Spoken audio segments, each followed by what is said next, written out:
qlobal statistikaya baxanda bizim ölkəmizdə avtomobil sayı azdır. Az, Yəni çox az. fərdi avtomobilləşmə statistikasında biz geridəyik. Bəli. Sadəcə Bakıda indi məskunlaşma ilə bağlı, iş məsələlərinə bağlı insan çox olduğu üçün burada biz tıxacı müşahidə edirik. Amma biz şəhərdən kənarda heç bir yerdə tıxac müşahidə edə bilmərik. İndi bu avtomobilləşmə azdır və insanlar üçün bu əlçatan deyil. Yəni bir çox ailə üçün. Bunun səbəbi nədir və bunu aradan necə qaldırmaq olar? Yəni nəzərə alaq ki, bizim daxili istehsalımız da o qədər belə ürək asan deyil və məhduddur yəni. Birincisi bizdə avtomobilləşmə 1000 nəfərə düşdükdə statistika belə hesablanır. 1000 nəfərə düşən avtomobillərə görə biz Gürcülərdən, Gürcüstandan 2 dəfə geridəyik. Orada 1000 nəfərə bizdən 2 dəfə çox avtomobil düşür. Yəni sayımızda nəzərə alsaq. Bəli. Ya 1000 nəfərə düşən fərqi yoxdur. Əhali sayının fərqi yoxdur. Hər 1000 nəfərə nə qədər avtomobil düşür? Gürcülərdə 383-dür, 385 səhv eləmirəmsə, bizdə onun yarısı qədərdir, 200-ə yaxındır. Yəni bu onu deməyə əsas verir ki, hələ bizdə avtomobilləşmə gedəcək. Bəli. Yəni daha da artacaq, avtomobilə tələbat artacaq. Amma sizin sözünüzə qüvvət, hər şey Abşerona, Bakı və Abşerona cəmləşib deyə bizdə elə bir təsəvvür var ki, çoxdur bu. Həddindən artıq çox avtomobil var, boğulur bu şəhər. Amma bütün ölkədəki 1,3 milyona yaxın avtomobil qeydiyyatda olan avtomobillərin 1 milyondan yuxarısı Bakıdadır.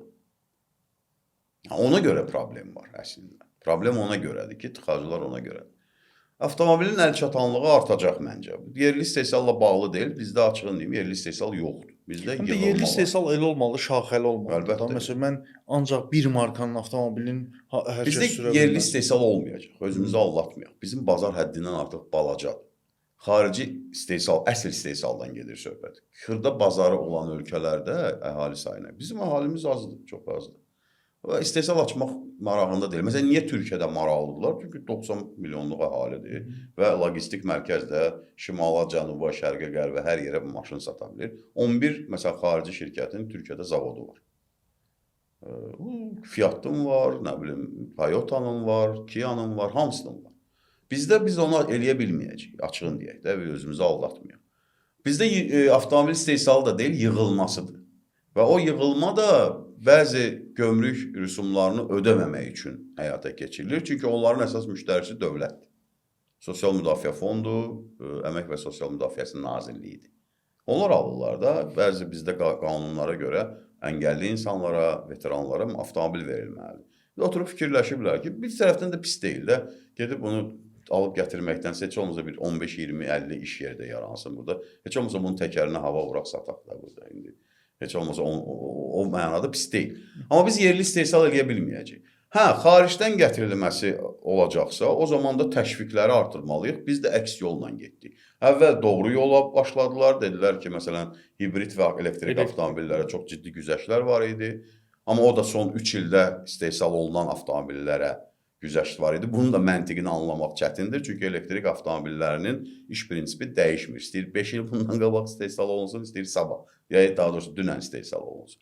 Amma o təşviqlər yığışdırıldı.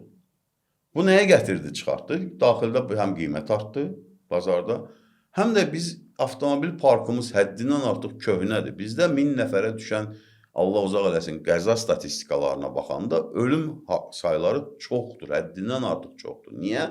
Çünki ölkə avtomobil parkının 60% 20 yaşdan qocadır. Yəni texniki cəhətdən problemlər. Əlbəttə, biz Bakıda görmürük o Sovet avtomobilləri, Rus avtomobilləri. Rayonlara gəlsən, başqa heç nə görmürsən demək olar ki, onlardan başqa.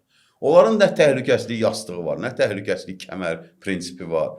Dəyən kimi Allah uzaq eləsin, qısa balaca bir qəzada belə ölüm hadisələri artır. Bəs bu dəyişə bilərmi? Onu dəyişmək lazımdır, elə ona gətirirəm. Dəyişmək üçün də təşviq lazımdır da. Dövlət, məsələn, bəzi ölkə istehsalçıları, bəzi ölkələr Azərbaycandan daha az qazanır öz maşınından.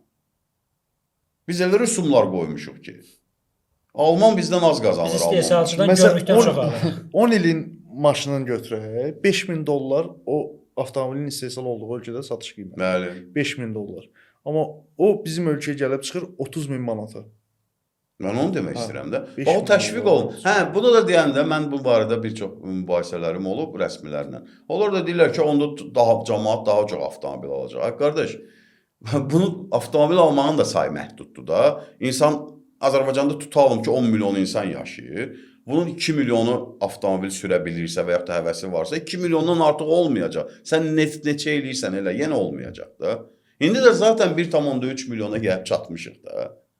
Əksinə təşviq elə ki, cəmaət məsələn Qarabağa köçsün, başqa böyük şəhərlər yaransın, Gəncə milyonluq şəhər olsun, Şəki yarım milyonluq şəhər olsun, Lənkəran yarım milyonluq şəhər olsun. Təşviq eləyək ki, insanlar ora köçsün. Ondan sonra avtomobillərə də bu qədər rüsum qoymağa nə ehtiyac var? Biz istehsalçısı olmaya, istehsalçıdan çox qazanır. Amma məsələn Özbəkistan Chevrolet'i cəlb eləyib, ora investisiya yatırır və demək olar Özbəkistan şəhərlərində bu marka daha çox var. Əlbəttə, tək Bunu Chevrolet məsələn biz də eləyə deyil. bilərik. İki böyük şirkət var orada. Məsələn, daha çox indi biz Çinlə iqtisadi əlaqələri inkişaf elətdiririk. Məsələn, B7 var. Bu yaxınlarda mən eşitdim Türkiyədə zavod tikmək istəyirdilər, Bəli. sonra fikirlərindən daşınıblar. Məsələn, o investorları ölkəyə cəlb eləmək məncə olardı. Yenə təkrarım, investor ölkəyə cəlb eləyəndə siz onlara elə təkliflər verməlisiniz ki, onlar buna razı olur. Çünki investor üçün hamı əlində çıraq axtarır. Hamı investor axtarır. Siz elə təkliflər verməlisiniz ki, o sizin təklifdən yapışsın. Ona görə də birincisi ölkənin əhali sayı, müştəri sayı belə deyək də, potensial müştəri sayı azdır deyə gəlmir. İkincisi də Azərbaycanla bağlı qorxulu hekayələri eşidir, investisiyalarla bağlı, biznes mühitlə bağlı, vergilərin yüksək, rüsumların yüksək olması ilə. Deyir ki, yox, mən gedirəm başqa yerə. Özbəkistana niyə gəldilər? Özbəkistan 40 milyondur. Və orada da 2 böyük zavod tikildi, 2 dənə böyük şirkət tikildi, orada çalışır. Amerikanlar da çalışır orada, Cənubi Koreyalılar da çalışır. İndi Çin də gəlir. Məncə elə yaxşısı bu gömrük rüsumları. Əlbəttə onunla təşviq, yəni yenə təkrar etmək, gömrük və vergi rüsumları olmalıdır təbii. Mən demirəm ki, dövlət ondan dolanmalıdır, ordumuz ondan maliyyələşməlidir, polisimiz maliyyələşməlidir. Bəli. Amma bu o demək deyil ki, siz istehsalçı ölkədən 2 qat, 3 qat, 4 qat pul qazanasınız. Köhnə maşınları gətirməyinə müəyyən rüsumları artıranda məntiqini anladım ki, ekoloji problemləri, təhlükəsizlik problemləri təzəsini gətirin. Ya təzəyə də sən qoyduğun təşviqləri geri çəkdin axı. Olmaz belə. Olmaz. Niyə 5 illik hibrid və elektrik avtomobillərinə Azərbaycanda olmasın ki, güzəştlər, ciddi güzəştlər. Ən azından ƏDV ləğv edilsin. Ən azından.